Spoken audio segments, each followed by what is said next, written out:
Bonjour à tous les amis, j'espère que vous allez bien. Aujourd'hui on se retrouve pour une nouvelle vidéo. Aujourd'hui les amis, on se retrouve pour le débrief. Victoire du Barça qui fait vraiment énormément de bien. 1-0 contre l'Atlético Madrid au Wanda à l'extérieur. Une victoire très importante, une victoire décisive qui nous permet d'être premier devant le Real Madrid avec tout simplement 3 points d'avance. Ces 3 points vont être vraiment cruciaux pour la suite de la Liga. Donc cette victoire nous fait vraiment énormément de bien. Donc les amis, dans cette vidéo on va débriefer comme d'habitude le match. Alors les amis, on va commencer par la composition. Donc Xavi a décidé de aligner ce 11. Ter Stegen dans les cages. Pour la défense, à gauche on avait Baldé, à droite on avait tout simplement Koundé, en défense centrale on avait Araujo avec Christensen, au milieu on avait Busquets, Gavi et également Frenkie de Jong, et en attaque on avait Pedri plus ou moins ailier gauche. À droite on avait Ousmane Dembélé et en pointe en tant que numéro 9 pour remplacer tout simplement Lewandowski qui était tout simplement suspendu pour ce match, Ansu Fati.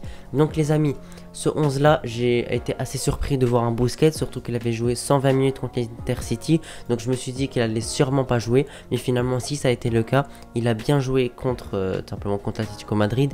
Toutes les minutes, il a joué quasiment tout le match. J'étais assez surpris de cela. En plus, Frenkie de Jong est sorti assez tôt dans le match. En tout cas, c'est pas le sujet, mais franchement, moi je voulais plutôt un Busquets sur le banc vu le temps qu'il a joué contre l'Intercity en Coupe du Roi. Les amis, on s'impose 1-0 grâce à un but de Ousmane Dembélé, un très beau but avec une très belle combinaison entre Pedri, entre Gavi et Dembélé pour terminer. Pedri qui prend le ballon, qui avance, qui élimine plusieurs joueurs, qui libère de l'espace, qui la donne à Gavi, Gavi qui la donne en une touche sur Dembélé, et Dembélé qui tire pied droit, deuxième poteau, finition parfaite, et le FC Barcelone ouvre le score. Si on doit parler tout simplement de la première mi-temps a été assez bonne du Barça, très bonne entame de match, on s'est créé beaucoup d'occasions, on a marqué un but, mais je pense qu'on aurait pu en marquer même un de plus pour moi, ou même voire deux, mais en tout cas le plus important c'est qu'on ait ouvert le score, c'était vraiment le plus important. Puis les amis, en deuxième mi-temps ça a été un peu plus compliqué. Le Barça ont décidé simplement de jouer défensif, ils ont joué très resserré et ça m'a vraiment étonné. L'Atlético Madrid a pris le ballon, a eu la possession plus ou moins on va dire en deuxième mi-temps. En plus ils étaient poussés par leurs supporters puisqu'ils jouaient à domicile, et là je me suis dit que ça allait être vraiment très compliqué de tenir. Finalement on a tenu, mais on aurait pu craquer à tout moment parce qu'ils ont eu beaucoup d'occasions, que ce soit sur des corners, sur des coups francs, sur des occasions, etc. Et franchement l'Atlético ils se sont réveillés en deuxième mi-temps et ça aurait pu vraiment nous faire mal. Finalement ça nous a pas fait du mal, on a vraiment tenu, ça a été vraiment limite. Il y a beaucoup de moments où on a failli se faire égaliser. Je pense simplement il restait 1 ou 2 minutes à la fin du match, ça revient sur Griezmann, il est tout seul devant les buts. Je sais plus c'est qui centre exactement, je pense que c'est Correa, mais je suis vraiment pas sûr. Ça revient sur Griezmann, il tire et Araujo sauve le ballon sur la ligne. Franchement cet arrêt là on pourra vraiment y repenser parce que cet arrêt là est vraiment très important pour la suite de la Liga, et il nous permet également de nous imposer 1-0 contre l'Atlético Madrid. Il y en a qui n'étaient pas sereins, voilà, il y a beaucoup de gens qui n'étaient pas sereins face à ce match là. Moi j'étais assez confiant, même si je pensais pas qu'on allait s'imposer 2-3-0 bien évidemment. Je savais que ça allait être serré, mais il y avait beaucoup d'inquiétudes vu le match qu'on avait fait en Coupe du Roi contre l'Intercity où on s'est imposé 4-3 dans un match vraiment très compliqué. Mais finalement voilà, on a réussi à s'imposer. Simplement on prend de la confiance maintenant, on est plein de confiance, on espère qu'on va continuer comme ça. Sans Lewandowski, on a vu qu'on peut s'imposer. On a eu un Ansu Fati en pointe, j'étais très déçu de son match. Vous savez que j'aime vraiment beaucoup Ansu Fati, mais franchement encore durant ce match il n'a pas fait grand chose. On n'a pas vu les choses qu'il a tentées n'ont vraiment pas été bonnes. On a eu un Pedri très bon, franchement Pedri masterclass durant ce match de A à Z pour ressortir les ballons, pour éliminer les ballons, pour éliminer les joueurs pour dribbler, etc., pour combiner avec les milieux et également les attaquants comme Ousmane Dembélé. Pour moi il a été vraiment parfait. Également Dembélé qui a sorti un gros match. Il a marqué déjà, mais il n'y a pas que ça.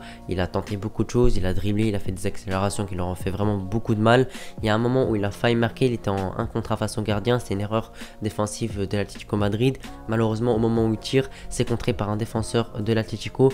Mais franchement il a été vraiment très bon et je suis vraiment très content de son match, et j'espère vraiment qu'il va continuer comme ça. Je reviens sur la deuxième mi-temps qu'on a fait. Franchement on n'a vraiment pas été fameux, je vous ai dit. On a essayé de tenir le score, les changements de Xavi également étaient pour tenir le score, pardon. Il y a un Marcos Alonso qui est rentré, il y a eu un Sergio Roberto également.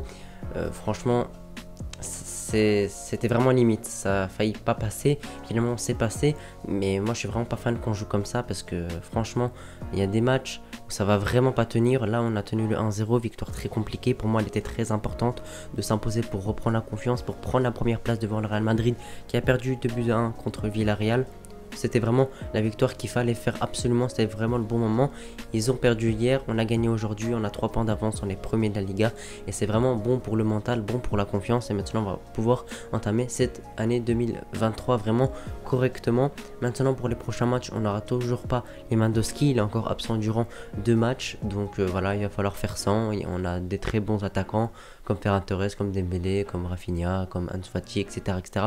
Donc ça fera l'affaire les amis. Mais on attend vraiment un retour de Lewandowski parce qu'on sait il y a vraiment à des moments où il nous a vraiment sauvé, où c'était vraiment limite. Cette fois-ci on a réussi à gagner sans lui, mais je pense que son retour est vraiment très important parce qu'il nous faut vraiment un véritable numéro 9. Ansu Fati, voilà, c'est un ailier de base, même si on aurait pu dire que c'est un numéro 9 grâce à sa finition, etc., etc. Mais même sa finition, pour moi, il l'a un peu perdu. Son niveau, il a vraiment baissé. Donc voilà, c'est vraiment malheureux de voir un Ansu Fati comme ça. Mais les amis, c'est comme ça. Pour moi, il n'a plus sa place dans le 11 titulaire. Bien évidemment, il peut rentrer. Mais pour moi, il ne doit plus être titulaire. Pour l'instant, je pense qu'il va quand même être titulaire parce qu'il n'y a pas de Lewandowski. Mais je pense dès le retour de Lewandowski, il ne jouera tout simplement plus. Alors les amis, j'aimerais aussi parler de Ferran Torres qui a été exclu, donc c'est-à-dire qu'il ne jouera pas pendant le prochain match. Pourquoi pas 2 matchs, 3 matchs, il faut encore la décision de l'arbitre, mais en tout cas, il s'est fait exclure directement avec une bagarre avec Savic. Franchement, c'est vraiment ridicule.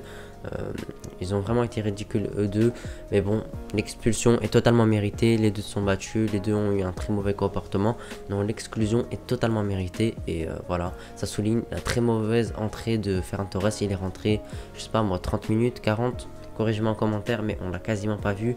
Et franchement, il a vraiment pas été fameux dans ce match. Il a été vraiment invisible. Voilà les amis, j'espère que vous avez apprécié la vidéo. Si vous l'avez apprécié, n'oubliez pas de vous abonner, lâcher un pouce bleu. Cette victoire est très importante. J'en suis vraiment très heureux les amis. N'hésitez pas à me donner votre homme du match. Pour moi, l'homme du match, c'est soit Dembélé, soit Pedri. N'hésitez pas à me donner le vote dans les commentaires. Allez les amis, on se retrouve pour une prochaine vidéo. Je vous souhaite une très bonne journée. Allez les amis, ciao.